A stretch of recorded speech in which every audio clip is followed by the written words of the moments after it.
Hey everyone, Ryan here at eTrailer. Today on our 2022 Subaru Crosstrek, we're going to be showing you how to install the CURT Trailer Hitch receiver. Before we get into that though, let's take a minute, check this out and make sure it's going to work for you. So by putting a trailer hitch on the back of your Crosstrek, it's really going to help to open up your opportunities on what you're going to be able to do with your Subaru. So if you're wanting to use an accessory or pull a trailer around, the hitch like the CURT one here is definitely going to help allow you to do that. With this particular hitch, I think it looks pretty good. For the most part, you're really not going to be able to see a whole lot of it, really just the receiver tube, and it's gloss black. So if that matches your vehicle, great. If you're looking for something a little different, eTrailer actually offers one where it's pretty much identical to this, but has more of a matte black finish, which I'm a fan of. I think it looks a little more modern, kind of matches the plastic on the bumper anyway, but that's just my opinion. And with the CURT and that eTrailer one, they're great general purpose all around hitches. You know, you kind of get a lot of bang for your buck, if you will. You know, they look good and do a lot of different things with them. There's a draw tight available. With that one, it is going to hang down a little bit more, be quite a bit more visible, but that one's suited, in my opinion at least, more for towing. So if that's really all you plan on doing, might be worth looking into that. And then if you don't really use the hitch all that much and you really don't want to have to see it, Eco Hitch makes an option where this part, the receiver tube, is actually detachable. So if you're not using it, you can remove that and not see anything back here at all. This being a class 3 hitch, it has the 2" by 2" opening, really common size, a lot of stuff will work with it. It's going to use the standard 5/8 pin and clip. One doesn't come with the hitch. If you need one, not a huge deal, you can grab it right here at eTrailer. A lot of times as well, if you end up buying a new accessory, they'll come with one, so just keep your eye open for that. The safety chain openings are a loop style and got quite a bit of space there. Should be able to use pretty much any size hook that your trailer might have on it. When it comes to what the hitch can actually handle, it's going to have some decent capacities. The maximum gross tongue weight rating will be 525 pounds, and that's the amount of weight pushing down on the hitch. And that's good for just about any size bike rack, just to give you an example there. And when it comes to the maximum gross trailer weight rating, that's going to be 3,500 pounds, or the amount of weight pulling on the hitch. So that is the weight of your trailer, plus anything you might have in or on it. I do always like to recommend, though, it's always a good idea just to grab your Crosstrek's owner's manual. That way you can check in there and make sure that your Subaru can handle that much weight safely. We'll grab a couple measurements now, and these will help us figure out what type of accessories will work best. So if you go from the ground to the top inside edge of the receiver tube opening, that's going to be about 15 inches. If you plan on towing, you could probably use a ball mount that has a straight shank or one with a very slight rise in it, inch or two. Probably work for most situations there. And it's up high enough to where if your accessory has a straight shank, should be in good shape. If your accessory has a rise in the shank, even better. Buy a little more ground clearance. So should be in pretty good shape there. And if you go from the center of the hitch pin hole to the edge of the rear bumper, that's going to be about 2.5 inches, which is really good. So it shouldn't really come into any issues, but if need be, you can use that to help figure out exactly if any of those folding style accessories you might have can be stored upright without hitting the back of your Crosstrek. Other than that, not really a whole lot to it. You know, it's definitely a good option. It looks good, and you can do a lot of different things with the hitch. As far as the installation goes, really not too bad. You will have to enlarge a couple of holes just a little bit to allow the hardware to pass through there, but thankfully you don't have to get too carried away with that. You know, you can do it with a hand tool or a file if you don't have any power tools that are capable of that. So, you know, stay focused, take your time, should be in pretty good shape. With that in mind though, why don't we go ahead, pull into the garage and get started on it now.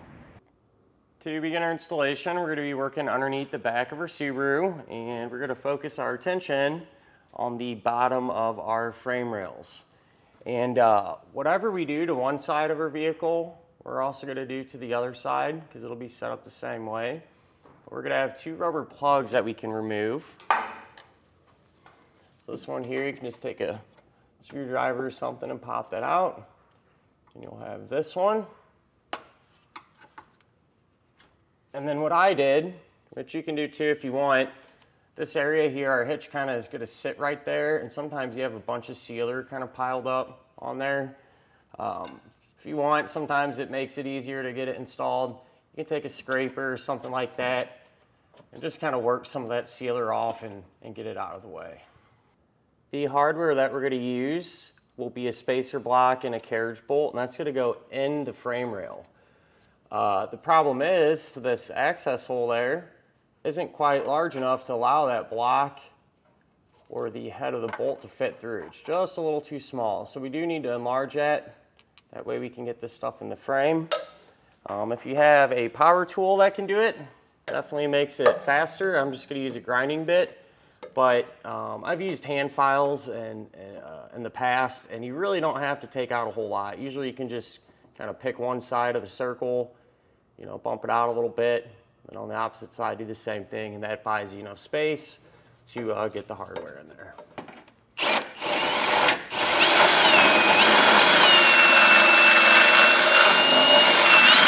This is going to be about how big you're going to need to make that hole. So like I said, not a whole lot there.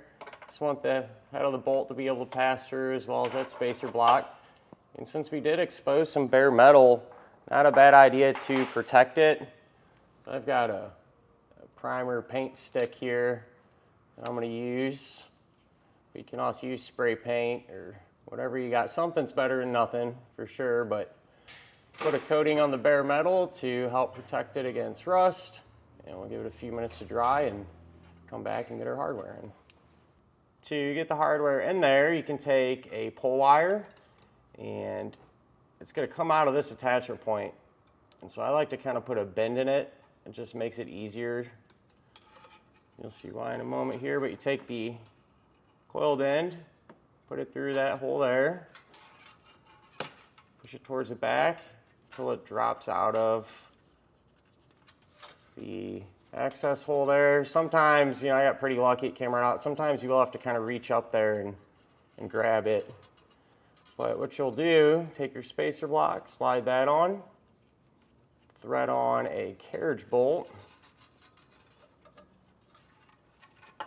feed the hardware into the frame one at a time.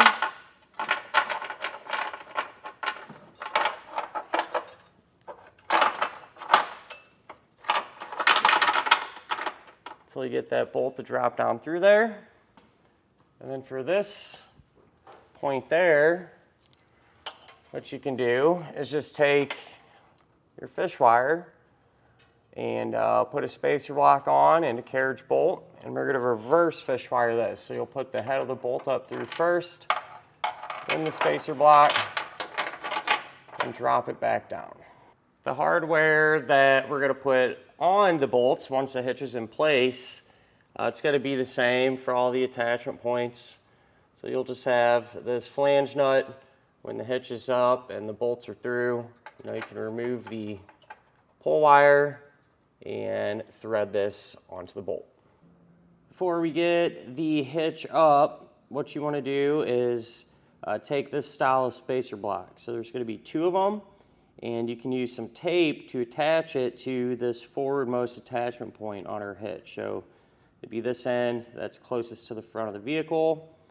And by doing this, it just makes it much more manageable to get the hitch up and not have to slide in spacer blocks and stuff. So tape it on there somewhat loose, so you got a little movement in it, and make sure you remove the tape from the opening. That way the bolt can actually pass through there. If you can get someone to give you a hand with this part, definitely makes it much easier. But take the pull wires and we'll drop them through the holes in the hitch. And it's going to be kind of tight. You have to kind of go up and over the exhaust, kind of roll it into position, if you will.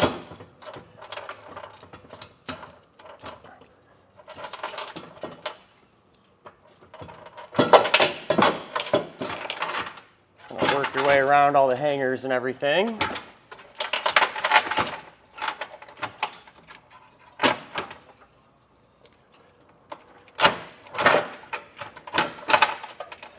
once we get the bolts to pass through, can remove that wire and get the nut started.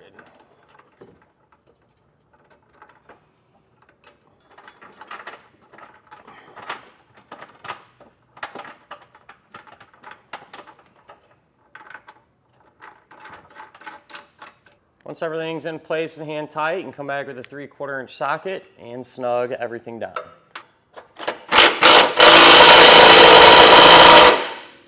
You want to make sure and come back with a torque wrench now and tighten down all of the hardware to the amount specified in the instructions. With that all done though, we're in good shape and we're ready to use the hitch. But that will do it for our look at and our installation of the CURT Trailer Hitch Receiver on our 2022 Subaru Crosstrek.